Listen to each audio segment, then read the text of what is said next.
Mercedes uz jauda stenda, uz čipošanas CRD3 vadības bloks, Delfi, tai mašinai ir visa ekoloģija ir uz vietas, nekas nav atkodēts. Taisīsim pilnvērtīgu pirmo steidžu, ne pārāk, ne maksimumālu izspiest, bet lai patikami būtu pārvietoties, lai apdzīt būtu drošāk to mašinu. Tad mēs viņu izmērījām uz jauda stenda, dabojam uz oriģināla 157 zirgus, ir uz oriģinālu un 473 griezes moments.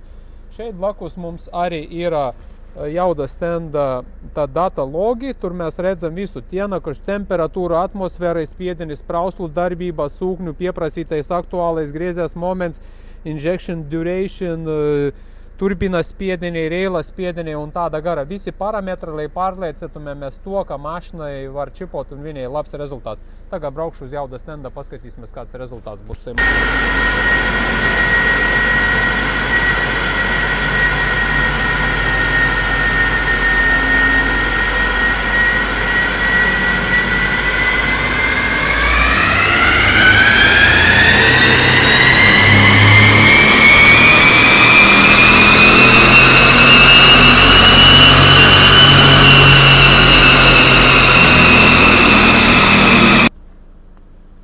Tikko izbraucam uz jauda stenda un dabojam stabilo smuku jaudas pieaugumu. Tad tagad viņam ir 180 zirgi un 546 griezes moments.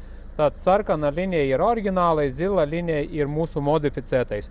Ļoti smuks un stabils pieaugums. Tā kā redzat, kā ir uz oriģināla, no rūpnīcas saka jauda, un tagad mūsu tāpat kā no rūpnīcas jauda, tāpat līknes nekādas raustīšanas vai celšanas lejā augšā, bet stabila, konstanti pielikta jauda. Protams, tai mašinai var uztaisīt krietni labākus rezultātus, krietni jaudīgāku čipu, bet priekš pilnvērtīgi ikdienas pārvietošanas Latvijas ceļiem pilnībā pietiek.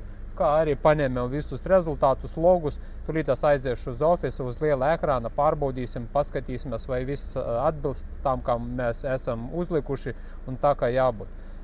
Lai saglabātu, nebūtu nekādu bojumu vai ietekmes KVF filtra vai EGR vārsta vai citam sastāvdaļam bojošanām.